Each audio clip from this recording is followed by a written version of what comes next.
Bienvenido, gracias por conectarse a su clase de inteligencia artificial. Vamos a iniciar, ¿verdad? Con la sesión para este día. Terminamos la semana con el versículo de Mateo 6:18 que nos decía, para no mostrar a los hombres que ayunas, sino a tu Padre que está en secreto, y tu Padre que ve en lo secreto te recompensará en público.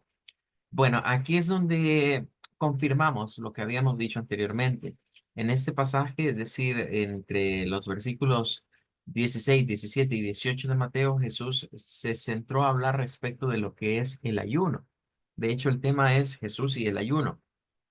Y él vino a querer decirle a sus discípulos, miren, los religiosos de esta época hacen mal los ayunos.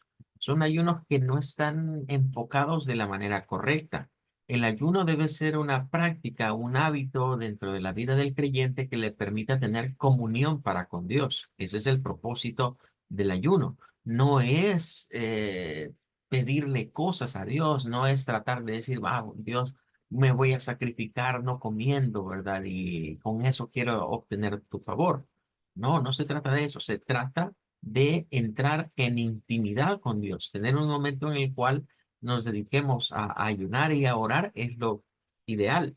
Pero Jesús estaba consciente del día a día y por eso es que nos decía, miren, eh, sigan su día normal, ¿verdad? Arréglense, peínense, lávense la cara, sigan con sus cuidados normales o lo que hacen en su día habitual.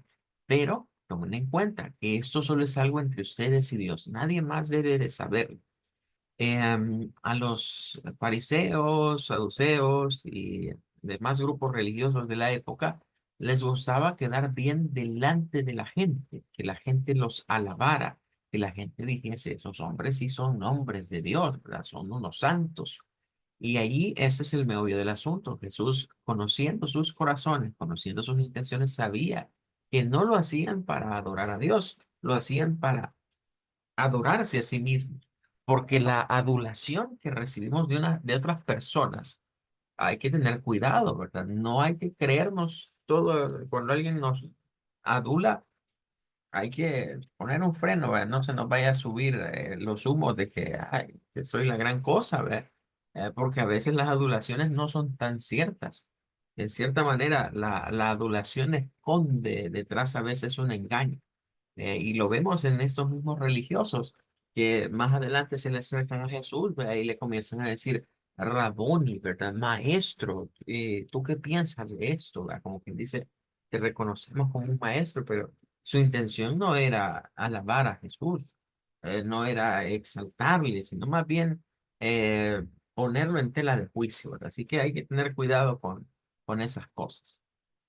Bueno, vamos a terminar acá y hoy vamos a hacer un ejercicio. Voy a ir a la aplicación de Microsoft, ¿verdad? Que es la que ellos han diseñado propiamente para trabajar con diagramas de flujo. Es Visio. Esto forma parte del paquete o de la familia de la suite ofimática de Microsoft Office. Em, y pues es, digamos, el programa ideal para trabajar diagramas por parte de Microsoft. Claro que se pueden hacer en los demás, en Word, en PowerPoint, en cualquier otra, pero este es especial, es diseñado solo para eso. Entonces aquí tenemos lo que vendría siendo diversos tipos de diagramas. Hay organigramas, hay diagramas para cuestiones de redes, hay muchos diagramas, pero entre ellos están los diagramas de flujo, ¿verdad? Claro está. Entonces nos da aquí la vista de lo que es un diagrama de flujo, de lo que ya hemos estado viendo. Aquí solo podemos hacer el dibujo, ¿verdad? Propiamente para eso sirve, para hacer el dibujo. Entonces tenemos acá la pantalla principal y vemos acá pues el área donde podríamos venir y trabajar. Yo diría que el formato que aparece no es el más adecuado, ¿verdad? Para diagramas de flujo. Por lo menos no para la estructura que estamos trabajando. Estamos trabajando, hemos dicho, con estructuras de tipo secuencial, entonces esto se hace más hacia la parte vertical. Así que vamos a cambiarle la orientación al documento para que sea vertical. Y vamos a plantear un ejercicio, ¿verdad? Va a ser un ejercicio sencillo. Eh, solo con el propósito de ver cómo se utiliza esta aplicación. Vaya, bueno, voy a escribir, ¿verdad? El texto, aunque no sería necesario, bastaría con solo ponerle el nombre, pero voy a escribirlo para que tengamos como la referencia de lo que se va a realizar. Entonces, vamos a ver acá. Vamos a ponerle ahorita. eh, Vamos a agregar un pequeño texto y voy a hacer un poquito más grande la letra para que entendamos de qué trata. Vamos a hacer un ejercicio.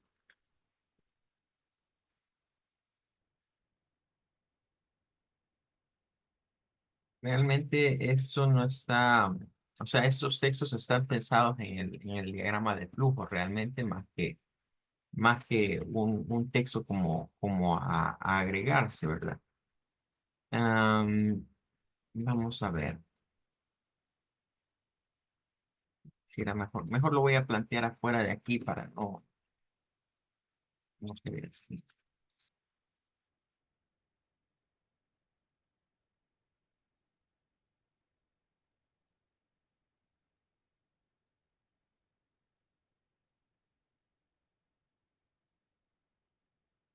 Bien. Vamos a poner entonces el ejercicio quizás aquí a un ladito.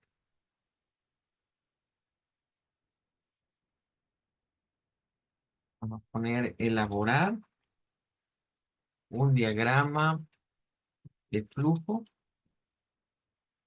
para encontrar, ponerle para encontrar, a ver, vamos a ponerle para encontrar, elaborar un diagrama de flujo para encontrar el porcentaje de hombres y mujeres en un grupo de estudiantes, pongamos, un grupo de estudiantes. Vale. Ese sería el ejercicio, ¿verdad? Eso es lo que se nos pide resolver. Entonces, hemos dicho, bueno, a comenzar por el principio, ¿verdad? Pero eso lo interpretamos pues a nivel de flujogramas como un inicio, ¿verdad? Un terminal de inicio. Entonces, es lo primero que vamos a necesitar ingresar acá. Vamos a darle aquí un clic, ¿verdad? Para arrastrarlo y lo tenemos ya acá. Entonces podemos hacerlo un poquito más grande, dependiendo de lo que queramos. Lo ubicamos acá, digamos, en la parte de arriba. Esto incluso nos va mostrando ahí que quede como centrado, ¿verdad? Acá los puntos pivotes, si queremos mover el pivote. Pero lo importante acá es que le agreguemos texto y que le pongamos inicio. Pueden ver que los tamaños son que se usan son bastante pequeños, ¿verdad? Y casi siempre Microsoft pone esta fuente que es común en sus documentos, que es la fuente Calibri. Vale, eso es lo primero, el inicio. Vale, ahora tendríamos que centrarnos en hacer el análisis. Para hacer el análisis de un diagrama de flujo o de un problema, vamos a recurrir a algo que le vamos a conocer como la black box o el diagrama de caja negra. Es em, es una herramienta, digamos, para ilustrar que no nos importa cómo se resuelve, sino lo que está alrededor. Ve, entonces vamos a pensar en un diagrama, así se llama esto, se llama diagrama de caja negra. Vamos a pensar en que hay datos aquí que entran a esa caja negra. ¿Qué hay en la caja? No es lo importante. Lo que nos importa ahorita es definir las inputs, es decir, las entradas, ¿vale? Lo que va entrada y la output, lo que va de salida. Entradas y salidas. Eso es lo que debemos definir. ¿Qué es un dato de entrada? ¿Qué es un dato de salida para mi problema? Y así vamos a resolver. Entonces, aquí dice que es un porcentaje de hombres y mujeres. Eso es lo que debemos encontrar, el porcentaje de hombres y mujeres en un grupo de estudiantes. Bueno, tratemos de definir lo que vendrían siendo las variables y de decir cuáles variables serían mis datos de entrada en el input y cuáles van a ser los datos de salida en el output. Bueno, veamos y pensemos un momentito.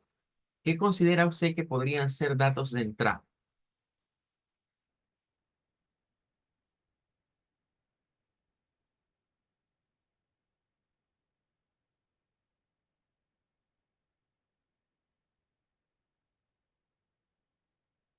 ¿Mm?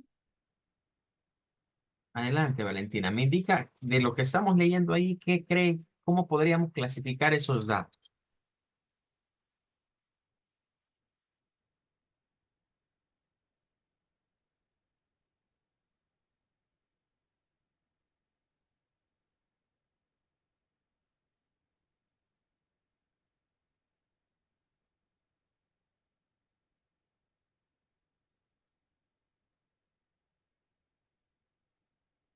Bueno, podríamos decir, digamos aquí, vamos a tener tenemos dos variables ahí, identificables. Vea.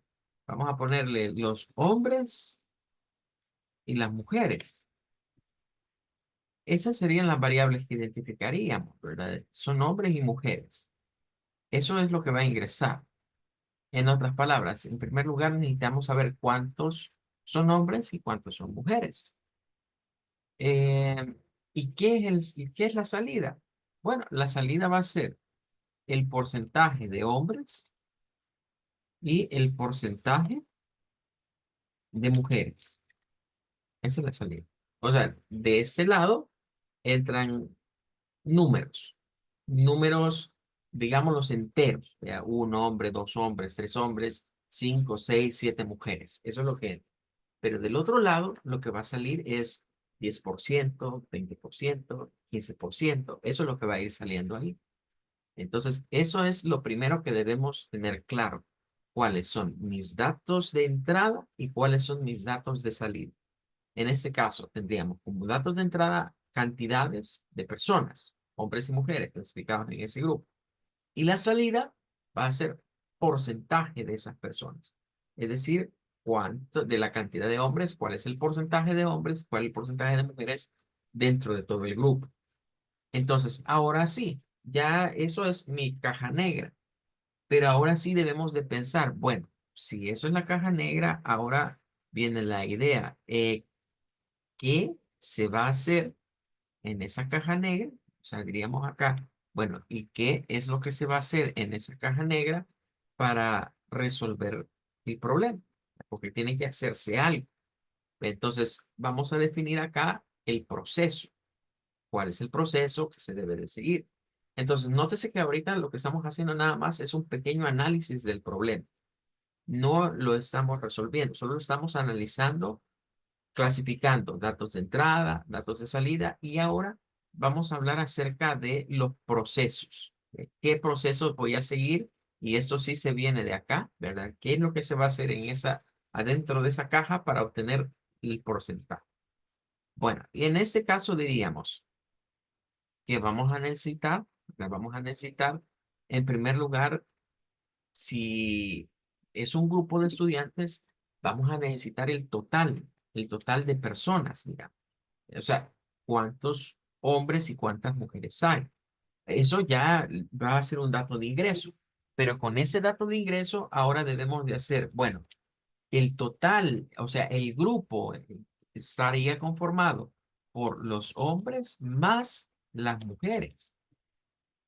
¿Bien? Es decir, supóngase fuera un grupo de 10 hombres y 12 mujeres, estamos diciendo que el total son 10 más 12, serían 22 personas. A eso llamamos total ahora. Ese es un dato que necesitamos para poder encontrar el porcentaje. Entonces, esto ya tira a que es una operación aritmética la que debemos de realizar con los datos que ingresaron. Pero, aparte de esto, vamos a necesitar calcular el porcentaje, ¿verdad? Vamos a ponerle aquí el porcentaje de hombres. Y claro, el porcentaje de lo que vendría siendo las mujeres. Eso son cálculos, ¿verdad? Entonces, ¿cómo sacamos esos porcentajes?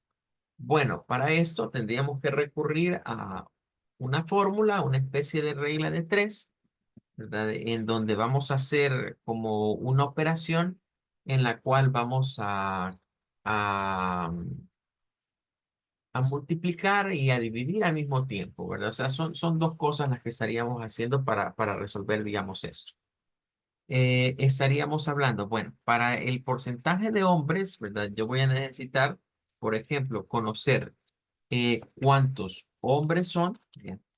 Y a la vez esto dividirlo entre, lo voy a poner aquí adentro mejor, entre el total, o sea, hombres y mujeres sumados, y después multiplicar esto por el 100%, por 100, para obtener ese porcentaje. Eso se multiplica por el 100%, y de ahí sacaríamos el porcentaje de hombres. La misma operación la haríamos para mujeres. Le vamos a decir, bueno, de la variable mujeres, voy a dividirlo entre el total de mujeres que son, ¿eh? Y lo voy a multiplicar esto por el 100%. Nótese el uso de los paréntesis para separar operaciones, porque aquí hay como cierta jerarquía.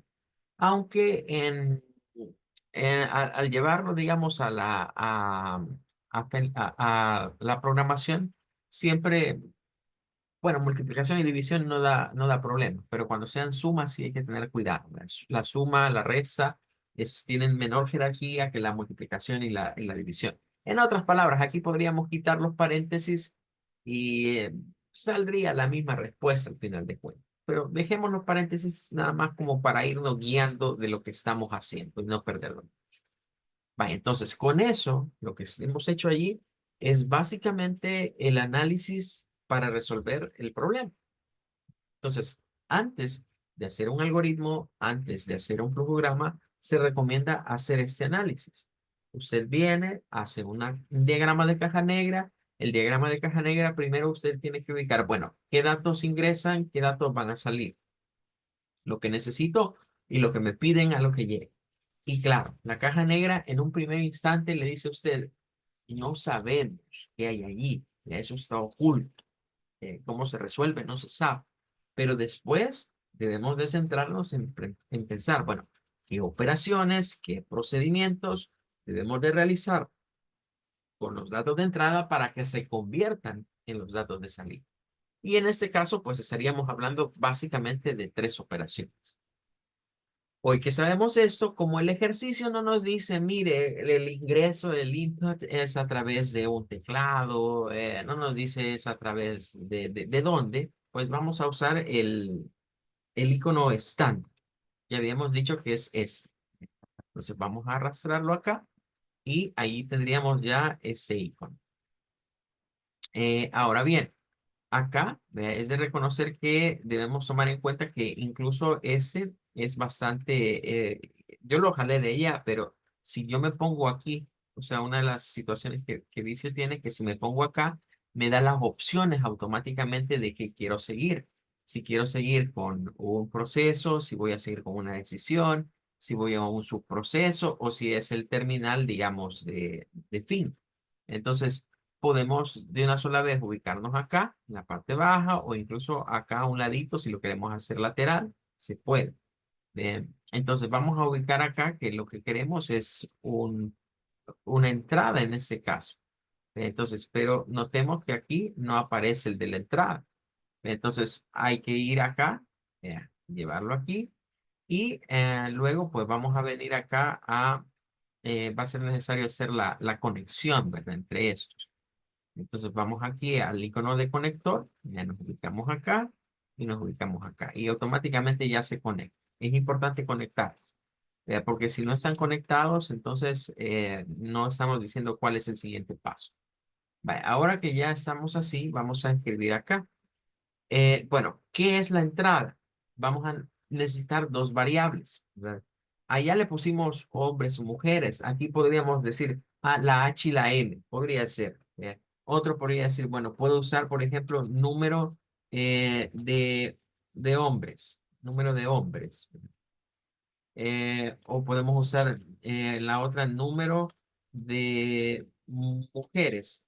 De hecho, ahorita no hemos hablado acerca de las reglas que hay para escribir variables, porque hay ciertas restricciones cuando se dan nombres de variables. Eh, pero una de las sugerencias es que no hay que usar variables muy largas, muy prolongadas, que sean demasiado, eh, digamos, muy largas en cuanto a tamaño de caracteres o de texto. Voy a aumentar aquí un poquito más, ¿verdad? Para que sea mejor. Vamos a llamarle así, ¿verdad? Num hombres, num mujeres. Para que veamos que cuando se va adaptando, pues no es rígido que lo que he hecho de análisis tiene que ir acá. Puede irse adaptando a lo que vayamos a plantear. Vale, ahí tendríamos este. Bueno, con eso estamos diciendo inicio, captura información. Solo necesito el número de hombres, el número de mujeres en el grupo. Ahora vamos a lo que sería el siguiente paso. Que en este caso, pues diríamos, bueno, lo que voy a proceder ahora a hacer es un proceso. Bien. Entonces, traemos acá, vamos a hacer un poquito más grande. Bien.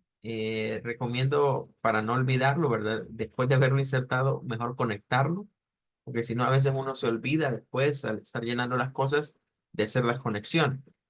Entonces, venimos acá, eh, hacemos doble clic y ahora podemos hacer las operaciones, ¿verdad? Necesito una variable que voy a llamarle variable total.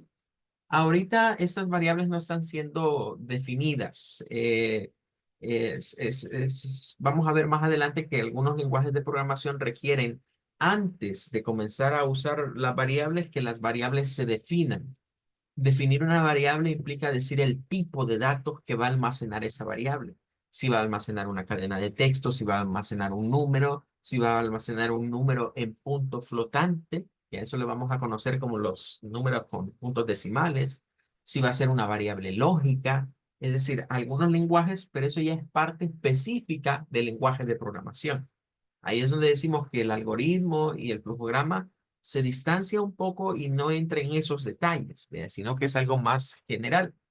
Entonces diríamos, el total va a ser, bueno, voy a agarrar no hombres, sino voy a agarrar la variable que hemos creado, el número de hombres, y lo voy a sumar al número de mujeres. Nótese que aquí estamos usando lo que vendría siendo los símbolos normales, ¿verdad? Es decir, el igual, la suma, la resta, lo que vamos a ir viendo para multiplicación, para división. Ahí estaríamos usando esa simbología normal. Voy a hacerlo más grande, porque esa es una operación. ¿Ve? Aquí es donde viene el detalle. Bueno, yo puedo ir haciendo operación por operación. Entonces, algunos consideran, bueno, lo mejor para ir dejando esto claro es que esa es una operación. Entonces, hoy inserto otro proceso después de ese y hago la siguiente operación. Y luego inserto otro proceso más y hago la tercera operación. Entonces, mi diagrama de flujo podría quedar con tres operaciones o tres procesos. Sin embargo, algo otros dicen también, ¿verdad? Que en este mismo usted puede poner la cantidad de operaciones que quiera. O sea, no es necesario que haga todas estas operaciones. Sin embargo, en un código va a ser una línea diferente cada uno. Entonces, ahí podemos encontrar esa diversidad de opiniones, ¿verdad? Es decir, algunos son de la idea, como lo que voy a hacer ahorita, como de, digamos, de meter otro acá, y en ese otro hacer la siguiente operación, que sería, pero aquí, ojo, aquí ya no puedo usar este símbolo, por ejemplo, esa es una restricción. Las variables no pueden llevar símbolos al principio, tiene que llevar ni un número, tiene que llevar un carácter, es decir, una letra. Entonces no puedo usar así, nombrar mi variable como porcentaje, así. Tendría que usar otra cosa, ¿verdad? Podríamos ponerle, por ejemplo, eh, eh, porcentaje, pero se va a hacer más grande, ¿verdad? Entonces la idea es siempre como ir abreviando los nombres de las variables, que no sean muy grandes. Entonces vamos a ponerle, en este caso, por hombres. Porcentaje abreviado de hombres es igual. Y ahora vamos a abrir acá paréntesis y vamos a poner la variable hombres. Y este es otro punto importante. Hay lenguajes que son sensitivos a caracteres, entonces pueden notar que yo he tratado de escribir todo en mayúsculas. Si escribimos mayúsculas y minúsculas en los flujogramas no hay problema, pero cuando vamos a un lenguaje de programación específico hay que tener mucho cuidado, porque hay algunos lenguajes de programación que lo que tienen es que son sensibles a los caracteres. Eso significa que no es lo mismo escribir hombre o mujer en mayúsculas a escribir en minúsculas. No es lo mismo tampoco escribirla con inicial mayúscula a escribir el resto en minúsculas o ir alternando mayúsculas y minúsculas. Para estos lenguajes, esas son cosas diferentes. Vamos a dividir la pleca entre, entre la variable total, que la hemos creado arriba, y vamos a multiplicar, basta multiplicar por 100. Aquí ya no es necesario utilizar el icono de porcentaje. No se debería de utilizar porque no es un operador, es más bien un carácter para los lenguajes de programación. Entonces aquí podríamos decir, bueno, dejo esto y lo uno. Pero repito, para fines prácticos, la mayoría de programadores dicen, para no estar usando tanto de esto, basta con que un proceso, al final de cuentas, esto la máquina lo realiza en el mismo procedimiento. Así que puedo ponerlo en ese rectángulo y nada más hacer el rectángulo más grandecito para que quepa el proceso siguiente. Y de hecho, el proceso siguiente va a ser similar a este. Ya vamos a ponerle porcentaje, mujeres, en este caso, es igual a dividir mujeres entre el total y multiplicarlo por 100. Repito, no podemos usar el porcentaje acá porque el porcentaje no es un operador aritmético, sino que se reconoce como un string, es decir, una cadena de texto. Vaya, ahí ya estarían las tres operaciones. Ahora viene el siguiente paso. El siguiente paso va a ser mostrar la información, ¿verdad? Porque debemos de mostrarle la información al usuario. Entonces vamos a ir con una salida estándar y aquí de manera general vamos a decir, bueno, ¿qué es lo que necesito mostrarle al usuario? Necesito mostrarle el porcentaje de hombres, que es una variable que he creado, y necesito mostrarle el porcentaje de mujeres. Ahí solo le estoy mostrando la información pura, o sea, lo que obtengamos de ese resultado. Después vamos a ir viendo cómo se puede mejorar, digamos, un diagrama de flujo o un pseudocódigo agregándole textos. Como por ejemplo que el usuario vea un mensaje que diga el porcentaje de hombres es y que después aparezca la cantidad. El porcentaje de mujeres es y que aparezca la cantidad. Y ahí ya sería, digamos, como irle agregando cosas. Pero ahorita no hemos llegado a esa parte. Vamos a quedarnos solo con la idea de la salida de las variables. Entonces vamos a hacer aquí llegar la línea y vamos a ajustar este un poquito para que no quede la línea así como quebradiza, sino que quede recta. Y claro, ya con eso solo me haría falta el cierre, donde vamos a volver a utilizar este, en donde le vamos a poner ahora la palabra fin. Y vamos a cambiar el tipo de letra, que sea un poquito más grande. Y claro, debemos de usar el conector indicado acá. Bueno, y con eso pues ya tendríamos nuestro diagrama de flujo. Bien. Bueno, ahora, así, rapidito, ¿verdad? Vamos a comprobar, porque aquí solo puedo hacer el diseño. O sea, no puedo hacer otra cosa más que lo que vendría siendo el dibujo. No puedo hacer nada más. Entonces, vamos ahora a pasar a algo que le llamamos correrlo manualmente. O sea, esto es como un programa, pero lo vamos a correr manualmente, o sea, que no está en la computadora. Porque aquí no puedo hacer eso. Esto solo es para hacer el muñeco, ¿verdad? El dibujo. Y lo puedo exportar luego a cualquier otra aplicación. Entonces, para terminar, vamos a hacer la prueba así, corriéndolo manualmente. Entonces, decimos lo siguiente, vaya. Tengo inicio, entonces le pido al usuario ingrese, ¿verdad? El número de hombres en el grupo y el número de mujeres. Vamos a hacerlo con valores que sea fácil calcularlo, ¿verdad?